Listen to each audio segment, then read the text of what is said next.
Diabetes Connections is brought to you by the only ultra-rapid acting inhaled insulin, by Dexcom, keeping you in control with an integrated system for diabetes management, and by Vivicap, confidence on the go. Vivicap keeps your insulin protected from heat and cold.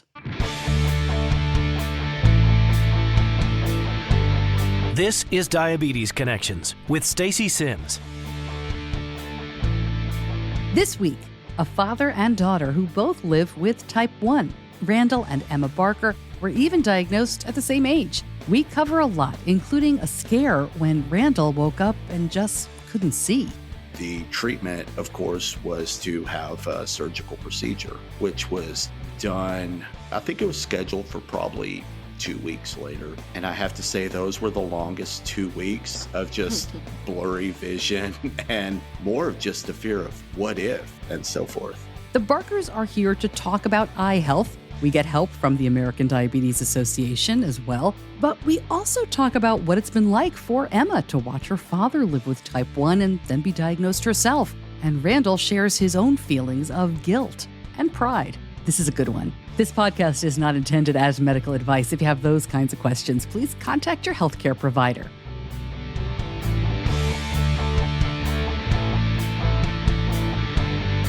Welcome to another week of the show. Always so glad to have you here. You know we aim to educate and inspire about diabetes with a focus on people who use insulin. I'm your host, Stacey Sims, and how we doing in the new year so far?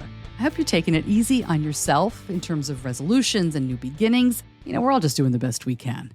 I met this week's guest, Randall Barker, online years ago through the diabetes online community. He is a very active advocate based in Texas. This interview was recorded back in November, and so we may mention Diabetes Awareness Month and the American Diabetes Association's focus on diabetes-related eye disease. Along with Randall and his daughter Emma, we are joined by Dr. Laura Hieronymous, Vice President of Healthcare Programs for the American Diabetes Association. The ADA pitched this story to me. I get a ton of pitches, as you can imagine, and they pitched this as, focusing on eye health for people with diabetes, which is terrific, and we talk about that a lot. But as soon as I saw that the people that I could talk to were Emma and Randall here, I knew I wanted to talk to them about many different things. They were super receptive to that, as was the ADA. In my time doing the podcast and in the diabetes community, I've talked to a lot of parents who live with type 1 who share the fear, right, as you can imagine, that their children will develop diabetes. And it's a very different perspective than parents like myself who do not live with diabetes, but who have children who do. So I'm really grateful to Randall and Emma for sharing their story and really opening up here. We will get to that in just a moment. But first, Diabetes Connections is brought to you by Afrezza. And one of the most frustrating parts of mealtime insulin can be the need to pre-bolus. I've seen my son forget to do it or hesitate because he's not confident about meal timing in a restaurant. Afrezza is unique because it is the only ultra-rapid acting inhaled insulin available. Once you breathe Afrezza into your lungs using the inhaler, insulin appears in your bloodstream in less than 1 minute, and it may start reducing blood sugar in about 12 minutes. Afrezza allows you to inhale your insulin right when food arrives, even unexpectedly, so you can be spontaneous but still in control without the need for injections at mealtime. Find out more, see if Afrezza is right for you. Go to diabetes-connections.com and click on the Afrezza logo. Afrezza can cause serious side effects, including sudden lung problems and low potassium, and it's not for patients with chronic lung disease such as asthma or COPD, or for patients allergic to insulin. Tell your doctor if you ever smoked, have ever had kidney or liver problems, a history of lung cancer, or if you are pregnant or breastfeeding. Most common side effects are low blood sugar, cough, and sore throat. Severe low blood sugar can be fatal. Do not replace long-acting insulin with Afrezza. Afrezza is not for use to treat diabetic ketoacidosis. Please see full prescribing information, including boxed warning, medication guide, and instructions for use on afrezza.com/safety.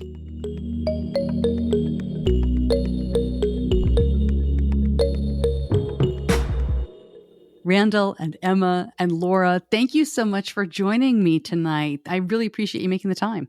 Glad to be here. Thank you so much for having us. Yes, thank you.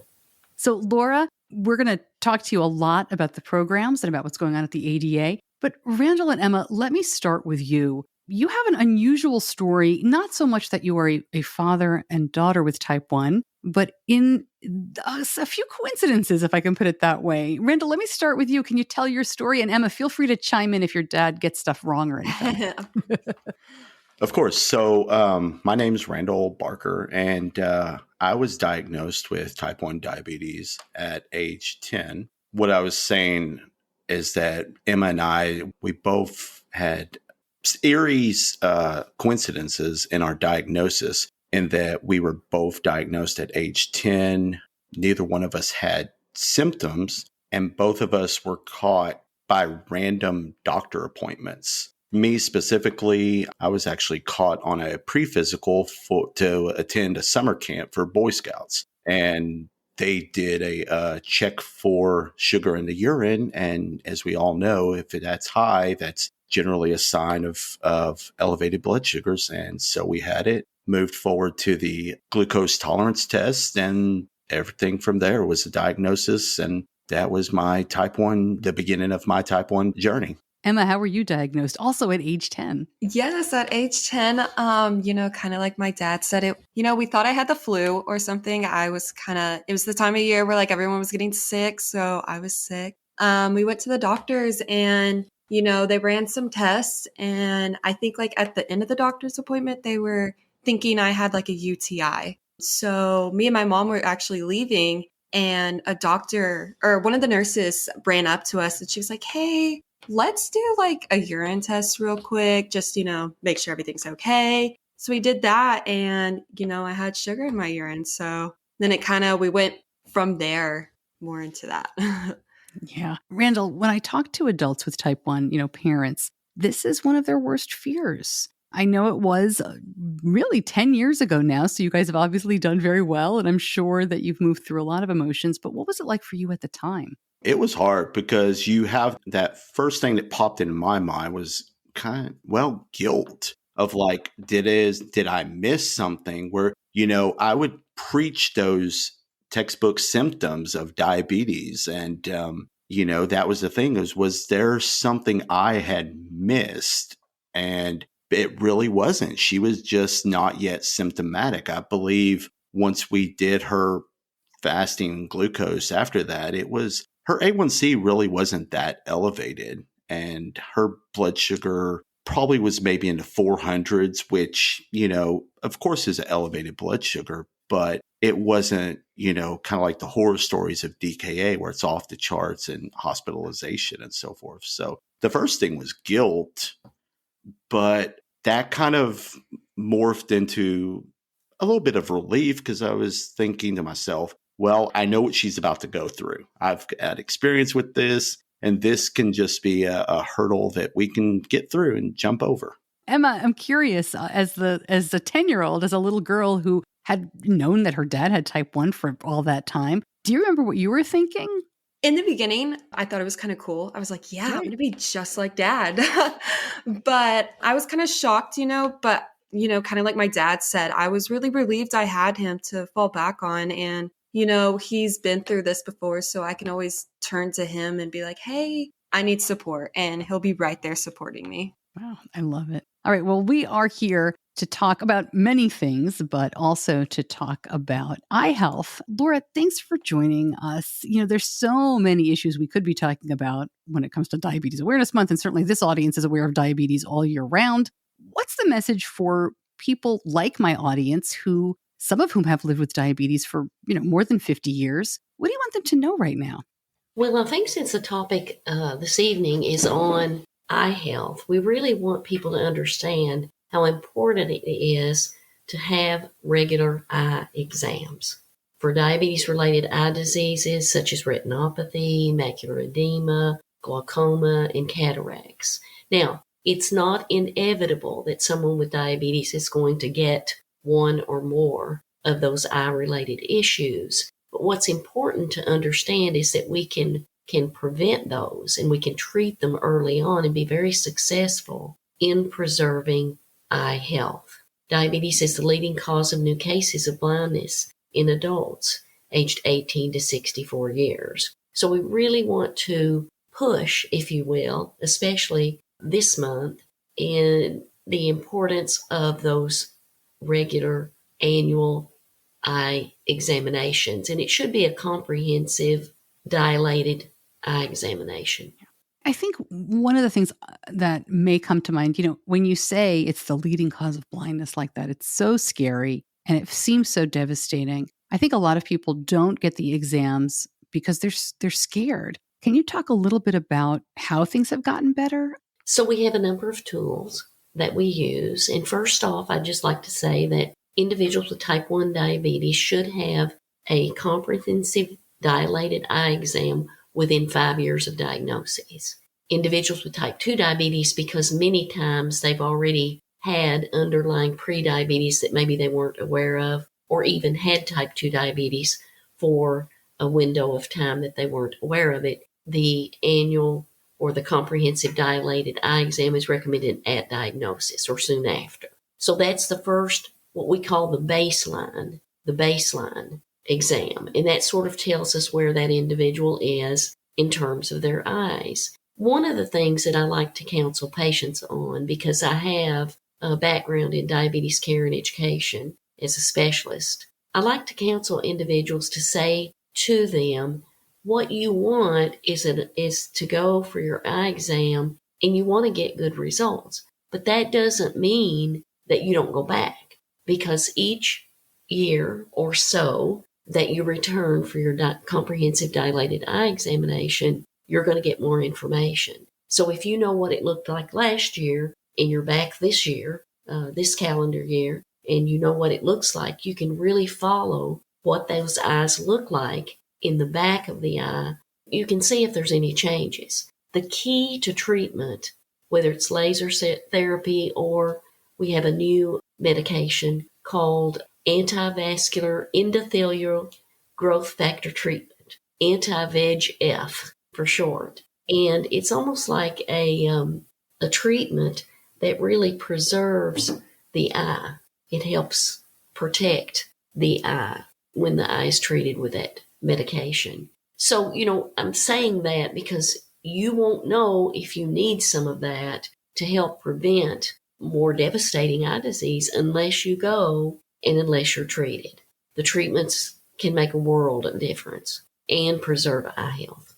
And Randall, so you as you're listening, I'm sure you're thinking, yep, I've been there, because you've been diagnosed with diabetic retinopathy, right? Yes. So going back, I was probably diagnosed in the early 2000s when I was in college. And the basis of that diagnosis was there were some dot hemorrhages in the back of the eye that popped up. So from that point forward, I would do the yearly exams and would get the dilated exams. And we would keep, like Laura said, we could compare those images year after year after year. And I recall my physician saying, we're kind of in a holding pattern. These hemorrhages are not getting worse. And I want to say it was kind of even, the words were said once that it was a wait and see of what may happen, may not. Let's fast forward to 2017 when I had my first, what I say, big complication of retinopathy, where I had those hemorrhages actually ruptured and led to me having to have my first surgery for diabetic retinopathy. All right, I have dumb questions here. Does that hurt? I mean, obviously, something is wrong, but what is it? What happened? It doesn't hurt that let me get to what happened. I woke up and, usually how you rub your eyes in the morning and everything kind of comes into focus. Well, this was in my right eye. I just had a blurry blob that would not go away. And as the day progressed, the blob progressed and got bigger and bigger until it kind of filled in the lower, I say, 80% of the field of vision to where I could just see the top part out of the eye. It didn't hurt. At first I thought, I've torn my contact maybe. No, as it got progressively worse during the day, I was like, no, this is not a torn contact. This is something else. And that led you to surgery? Yes. So the next thing was, of course, immediately got to my ophthalmologist. They did the full exam, was like, we've got, and it was actually, I want to say, out of the hands of them. They had to refer me to a retinal specialist. And it was there that they did a full exam and called what the hemorrhage ruptured, which led to the retina detaching and fluid filling in the eye. And that was what was causing the blurry vision. And so the treatment, of course, was to have a surgical procedure, which was done. I think it was scheduled for probably 2 weeks later. And I have to say, those were the longest 2 weeks of just blurry vision and more of just the fear of what if, and so forth. What did happen? How are you doing now? Oh, doing great. So that was the call of really to putting focus of getting these really comprehensive exams done. Although I was getting dilated exams done yearly, they were, I guess, what you would call basic exams. And now I get more thorough dilated exams. The easiest way I can explain that is the exams before, when they would dilate my eyes, I'd be dilated for an hour or two and my vision's back to normal if you've had dilated eye exams before. After these exams, my eyes, it usually takes 6-7 hours for the vision to get back. I mean, they really get in there and do some very in-depth scans of the eye to be able to check out everything.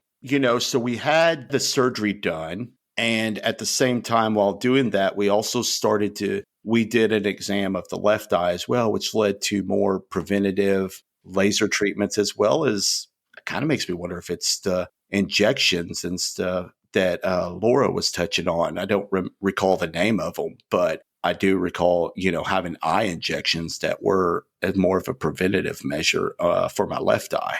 I don't have diabetes, but I'm extremely nearsighted.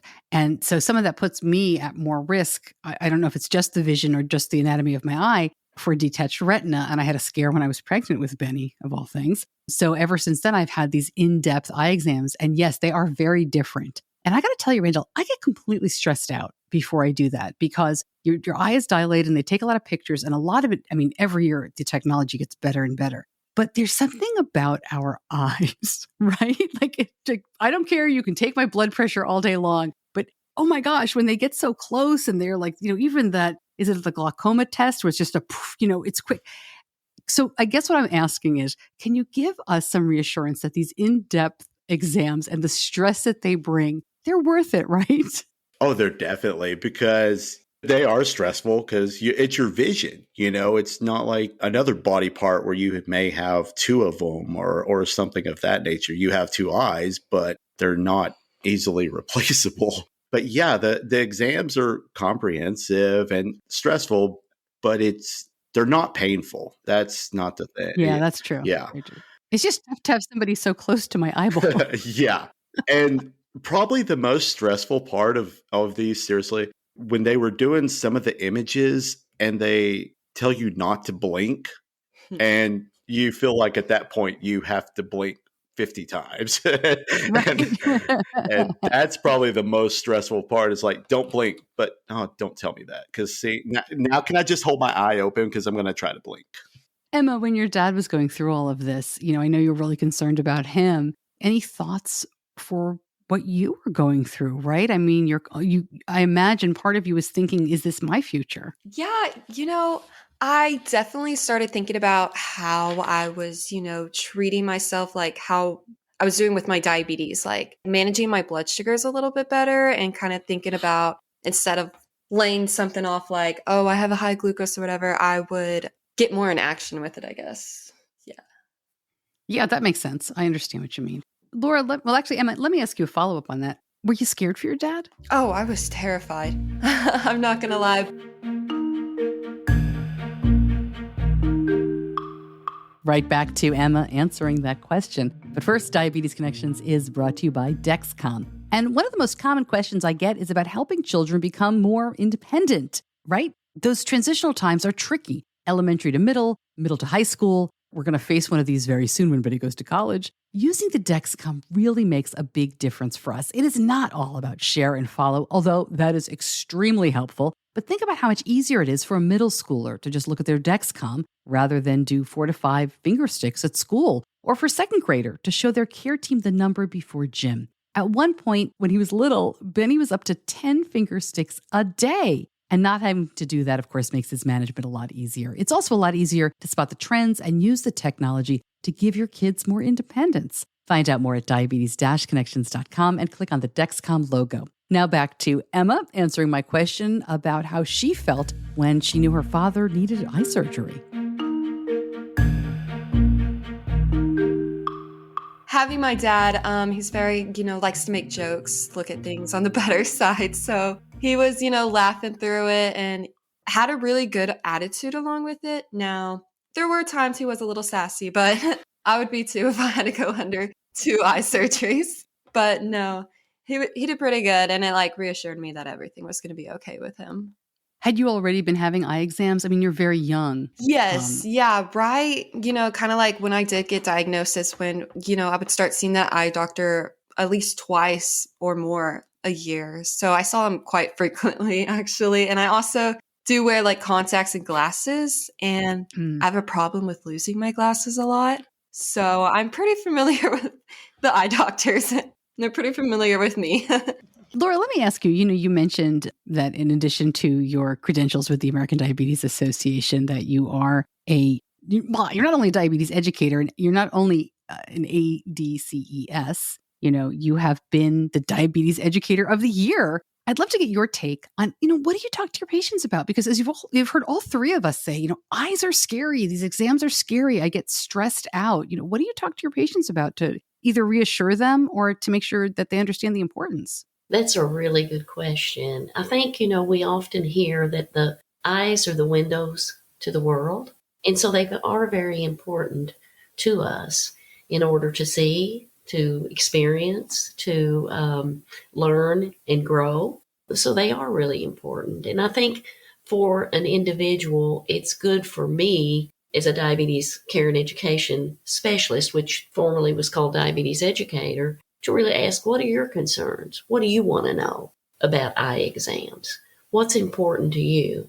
How can I help you learn? And when you ask those questions, you often get a variety of answers and thoughts. But most people can sometimes get very distressed about the thought, even early on, that they may lose their vision, or they may have experienced that with a relative in the past.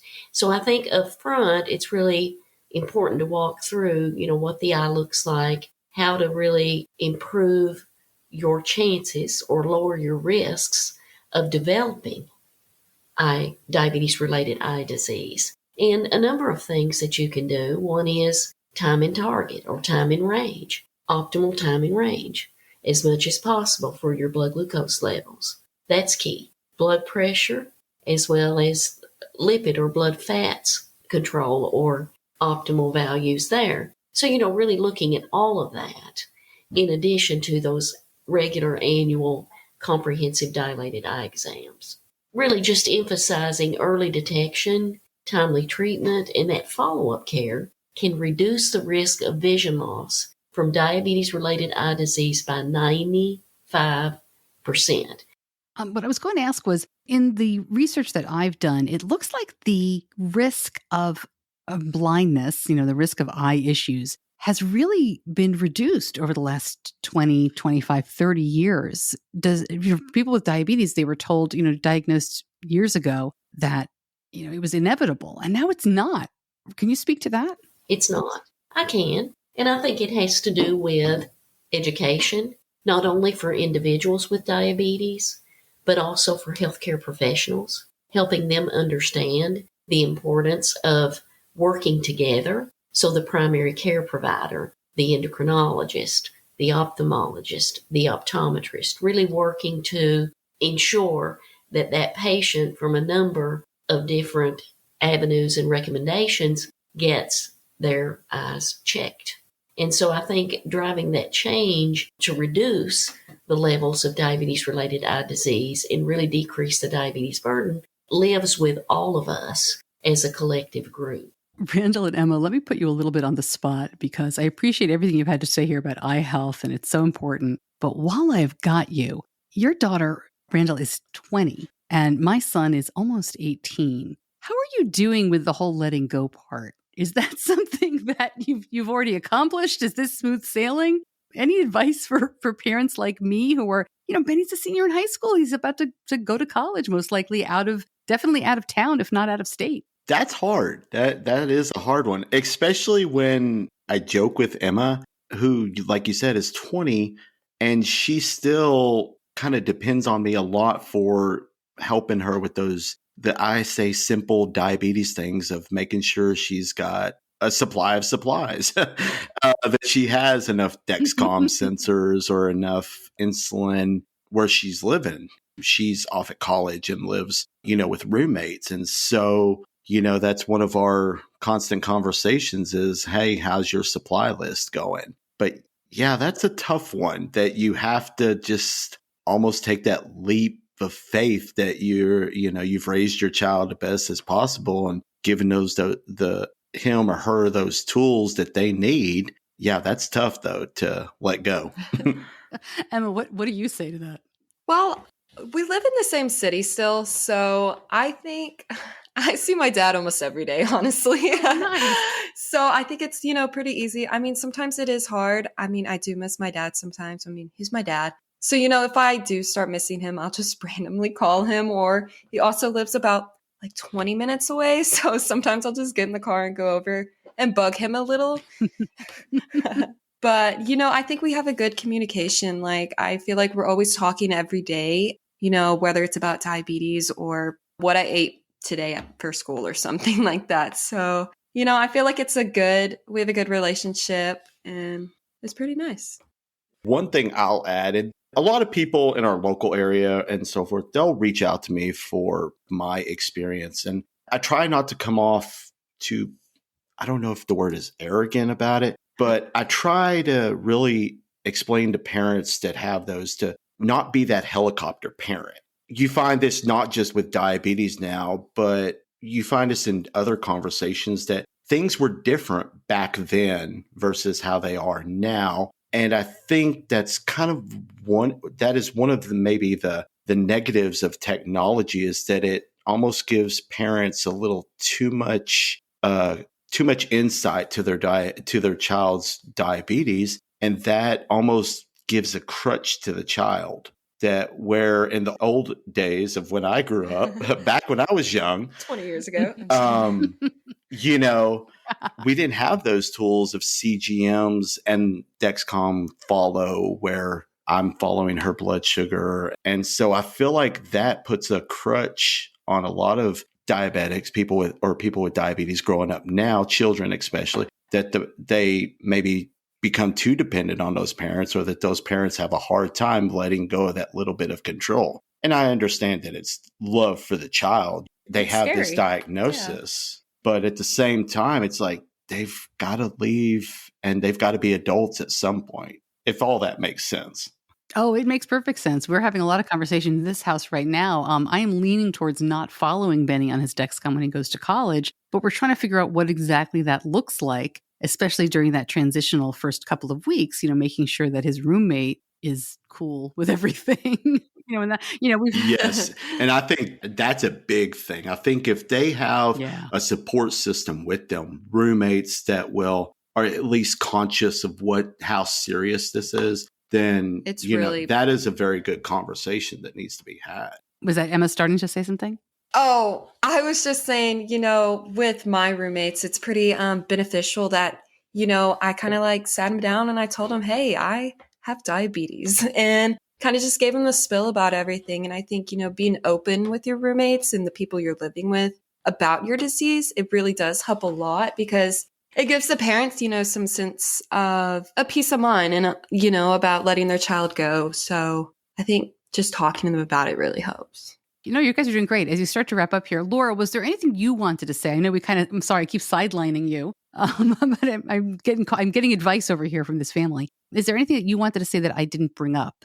Well, I think that I liked the conversation. And one of the things that I've thought of, having been in diabetes care and education, I want to say forever, it feels like that. And it has been a long, long time, over 35 years. That piece about going off to college, leaving the nest, whatever, it's really important to have a good transition plan for that individual, that young person with diabetes, from what could be the pediatric endocrinology setting to the adult endocrinology setting. And really, the whole family needs to be involved with that, so that you're working through what kinds of things to think about, what kinds of things to do, how to work together, and how to maybe not helicopter as a parent so much. And so I think, all of that is really important. And that transition doesn't start when they're 18. It starts earlier, when they're young in early high school,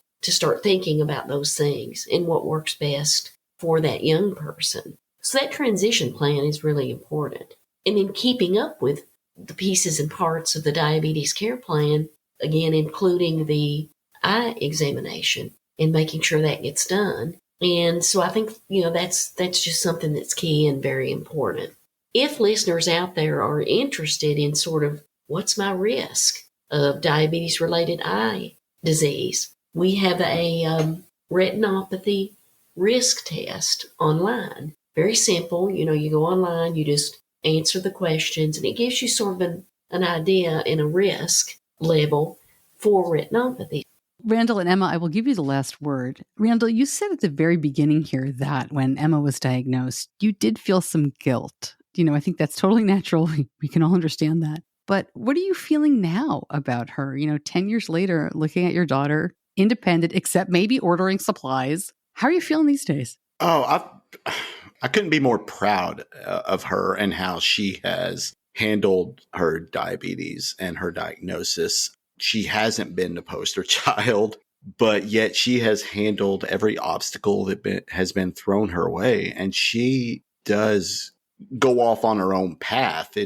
She absolutely does not do things the way I did them. As well, she doesn't do them the way that her other friends that are type 1, because she has numerous friends that are also type 1 from summer camp. And they all have their own ways of doing things. But I don't worry that she's going to have an issue as far as of just handling her diabetes. And when, forbid, these complications step up, that'll just be another little hurdle that I'm sure she's going to be able to jump over and get through to the next one. And Emma, I'm kind of setting you up here, but when you're looking at your dad, knowing he was diagnosed the same age as you, what do you think about how he's doing? I think he's doing pretty good. I mean, hearing stories from back when, he was a child and he was my age, and how he had really different life experiences than me. And, it's really nice to have that person to fall back on, so I can always ask anything, and I can ask him something, and 9 out of 10, he probably has an answer for it. And he's probably went through the same thing I did. So I'm really proud of my dad.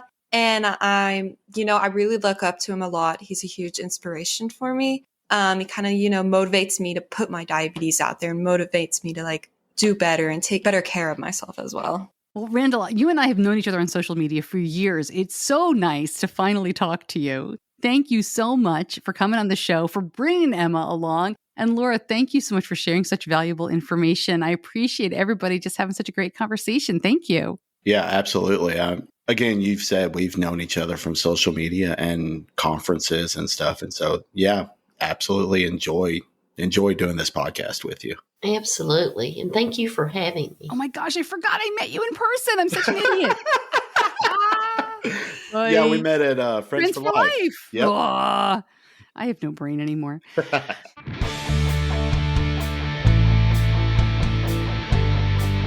You're listening to Diabetes Connections with Stacey Sims.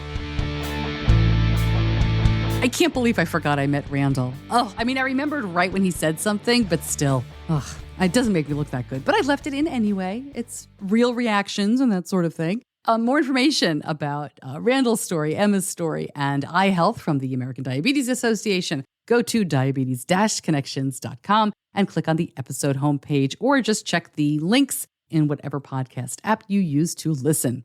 This time of year, it's always great when we can bring on some new sponsors for the podcast. I'm going to tell you about a new one in just a minute. But first, if you are a longtime listener, you know all this. But just in case, I am very clear about disclosures. I want you to know when something is a commercial and when something is just, me talking about an experience. I only endorse stuff that I like, but I don't want there to be any blurry lines. And I appreciate you listening to the commercials because this podcast is free. I always want to keep it free for you, but it does take a lot of work.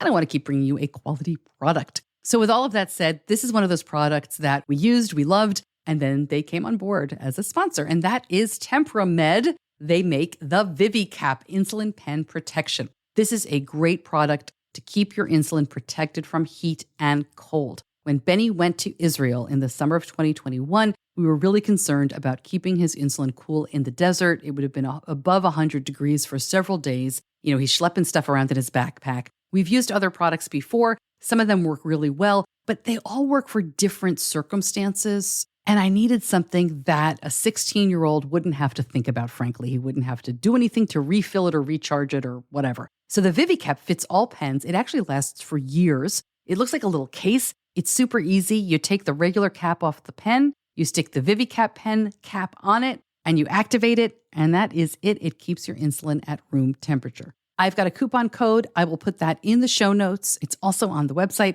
You'll be hearing more about them and from them, and I hope you check them out.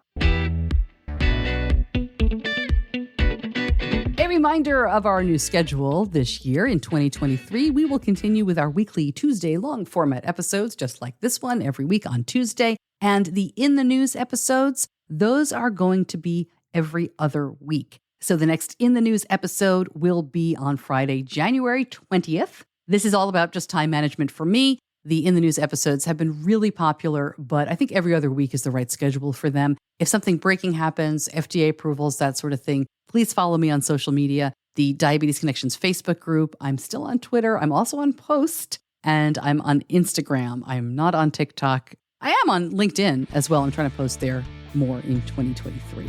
All right. Thank you, as always, to my editor, John Buchanan from Audio Editing Solutions. Thank you so much for listening. I'm Stacey Sims. I'll see you back here soon. Until then, be kind to yourself.